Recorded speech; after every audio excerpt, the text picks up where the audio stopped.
Membahas distribusi binomial. Percobaan binomial. Misalkan kita melakukan percobaan independen atau saling bebas yang berulang beberapa kali dengan dua hasil yang mungkin, yaitu sukses. Sukses artinya peristiwa itu terjadi, dan gagal, peristiwa itu tidak terjadi.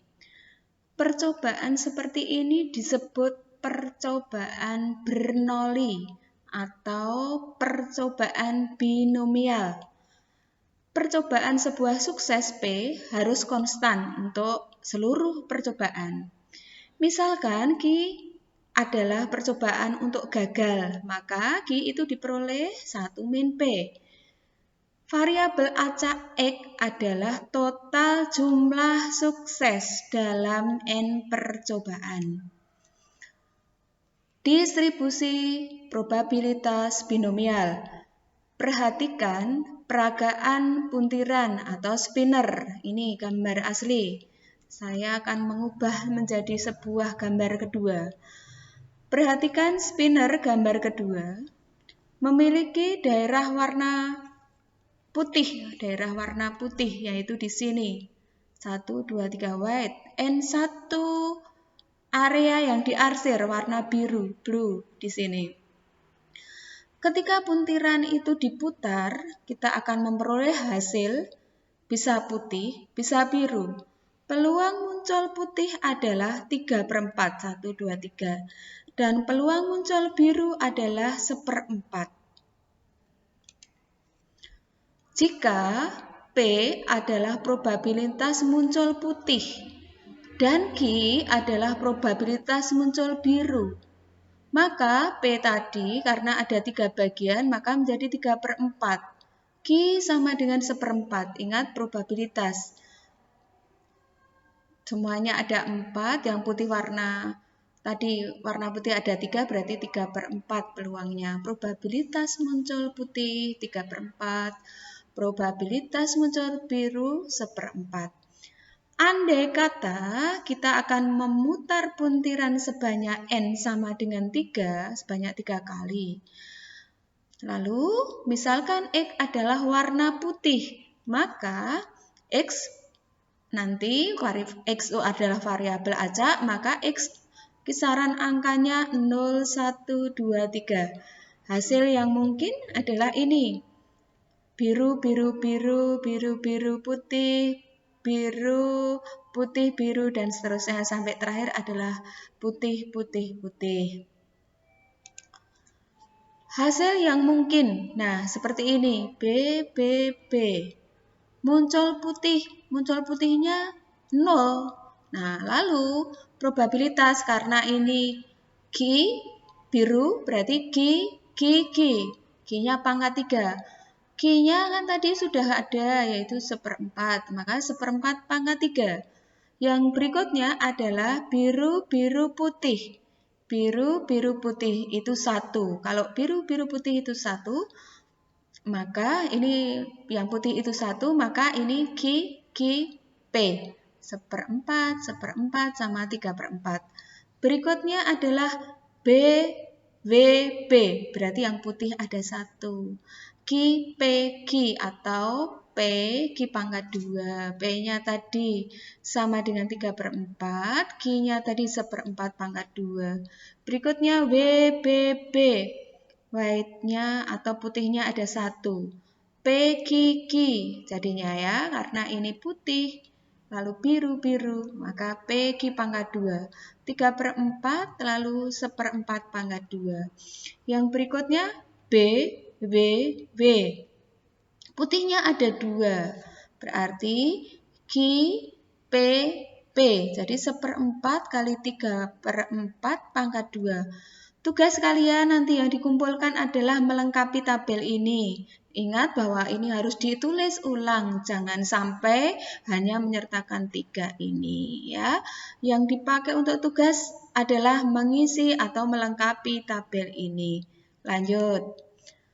Banyak cara memperoleh satu sukses dalam 3 kali percobaan, merupakan kombinasi 1 dari 3. Berdasarkan tabel di atas dapat diperoleh sebagai berikut. Peluang X-nya sama dengan 0, berarti P0, 1/4 pangkat 3. Kenapa kok 1/4 pangkat 3? Karena yang muncul adalah biru semua. Kalau yang muncul adalah biru semua, gitu ya, berarti 1/4 pangkat 3, gitu ya. Nanti ini bisa silahkan dihitung pakai kalkulator. 1/4 pangkat 3 ngitungnya pakai kalkulator. Kemudian kombinasi dari 0 dari 3, kalian pasti udah tahu ini jawabannya 1. Silahkan dibuka lagi untuk bahasan rumus kombinasi. Peluang 1. Peluang X sama dengan 1, berarti ini diperoleh dari rumus kombinasi tadi 3, terus 3/4 kali 1/4 pangkat 2. 3-nya diperoleh dari kombinasi 1 dari 3, berarti yang muncul putih itu hanya 1, berarti 3/4 pangkat 1. Pangkat 1, lalu yang biru ada 2, 1/4 pangkat 2, ini kurang sama dengan 0,1406 ya.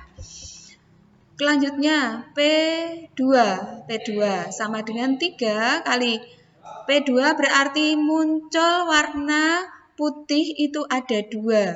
Berarti ini kombinasi 2 dari 3, 3/4 pangkat 2, 1/4-nya pangkat 1. Dihitung pakai kalkulator, 3/4 pangkat 2, 1/4 pangkat 1 sama dengan 0,4219.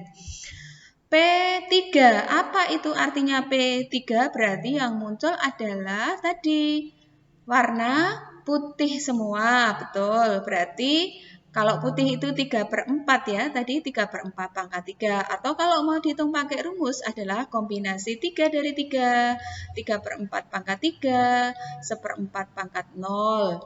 Ini kombinasi 3 dari 3 itu sama dengan 1, 1/4 pangkat 0 itu juga 1, maka tinggal 3/4 pangkat 3, jawabannya adalah 0,4219.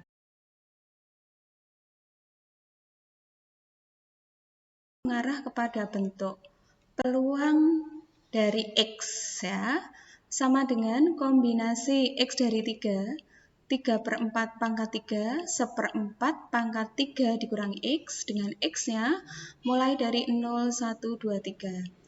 Jika percobaan Bernoulli diulang N kali, maka percobaan diperoleh sukses sebanyak X ditentukan oleh fungsi probabilitas berikut. Fx sama dengan P, X sama dengan X, sama dengan kombinasi dari X dari N, P-nya pangkat X, Q-nya pangkat N min X. Dengan X sama dengan 0, 1, 2, dan seterusnya sampai N. P sama dengan probabilitas suatu kejadian akan terjadi atau sukses. Q adalah percobaan suatu kejadian yang gagal. Berdasarkan penyelesaian di atas, kita dapat simpulkan bahwa sifat distribusi binomial adalah sebagai berikut. 1. Distribusi probabilitasnya diskrit. Ya. Yang kedua, ada 2 hasil yang sering disebut dengan sukses atau gagal. Yang ketiga, percobaannya independen, sehingga sukses di suatu percobaan tertentu tidak akan berpengaruh dari sukses atau gagal dari percobaan sebelumnya.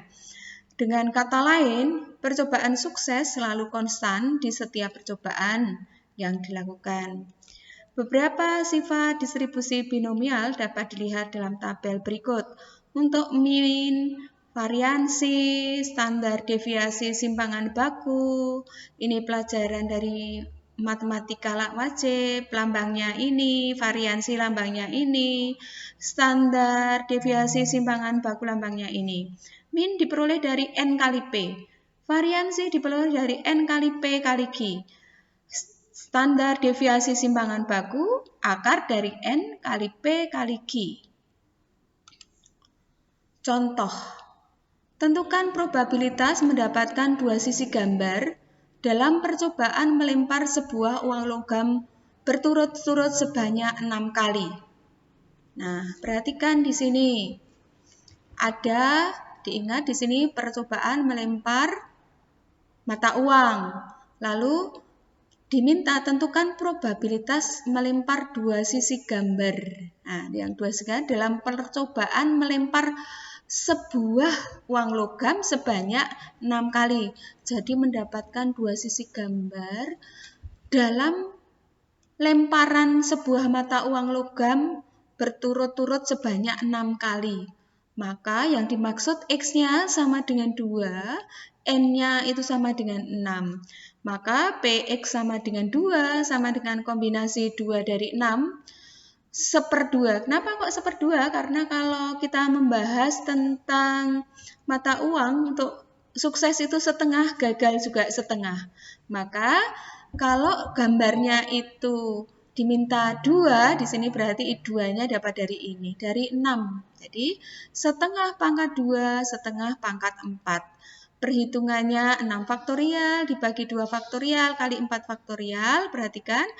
Lalu kalian bisa menyederhanakan ini, bisa dinyatakan dalam bentuk pecahan biasa boleh, pecahan desimal juga boleh. Contoh berikutnya.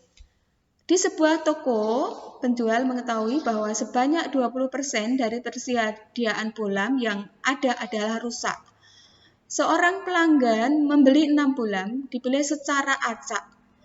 Diketahui, X itu menyatakan banyaknya bohlam yang tidak rusak. Perhatikan, X menyatakan banyak bohlam yang tidak rusak. Buatlah distribusi probabilitas kumulatifnya. Kemudian, tentukan probabilitas mendapatkan. Titik 2, ada pertanyaan A, B, C, D, dan E. Pada bagian jawab, bagian bawahnya ini. Nah, kalau kita membicarakan peluang untuk tidak rusak atau bagus sama dengan 0,8, 80%. Peluang rusak 20%. Perhatikan soal sebelumnya, saya kembali ke sebelumnya. Nah, pada penjelasan di sini kan kita tahu bahwa penjual itu mengetahui bahwa 20% dari persediaan bohlam itu rusak. Maka dari situ kalian bisa lihat bahwa P tidak rusak itu berarti 80% atau 0,8. P rusak sama dengan 0,2 karena 20%. Probabilitas mendapatkan 2 bohlam yang bagus ini berarti X-nya 2. Nah, menggunakan kombinasi 2 dari berapa? 6, betul. Lalu bahwa itu bagus, itu tadi peluangnya 0,8, maka ini 0,8 pangkat 2. Kalau yang tidak bagus berarti kan 0,2, 0,2 pangkat 4. 0,0154. Probabilitas mendapatkan 3 bohlam yang bagus, berarti X-nya ini sih 3. Berarti kombinasi 3 dari 6. Nah, seperti ini. Yang ini kombinasi 3 dari 6 dihitung, lalu 0,8 pangkat 3. 0,8 itu tadi bagus, itu peluangnya 0,8. Lalu kemudian peluangnya rusak 0,2 pangkat 3 setelah dihitung ini. Distribusi probabilitas dan komutatifnya. Nah, perhatikan P sama dengan 0,8, Q sama dengan 0,2, N sama dengan 6. Nah, saya lanjutkan. Nanti yang langkah pertama adalah silakan mengisi ini dulu. Ini untuk tugas. Nah, tugas sudah saya jelaskan di sini. Sehingga kalian harus mendengarkan ini dulu. Kalau tidak dengar nanti tidak tahu. Lalu tugas lanjutannya adalah apa? Setelah kalian mengisi tabel, ini tabelnya ada berapa baris? 1, 2, 3. Nih, berarti ini mengisi tabel yang kedua. Ingat soal harus disalin dulu. Ya, kembali ke pertanyaan ini. Silahkan setelah tabel dilengkapi pertanyaan A, B, C, D, dan E dijawab di dalam lembar kertas. Nanti siang saya akan menyampaikan di assignment bahwa kalian sudah melengkapi tabel tadi, melengkapi tabel ini ditambah menjawab pertanyaan A, B, C, D, E. Demikian pelajaran hari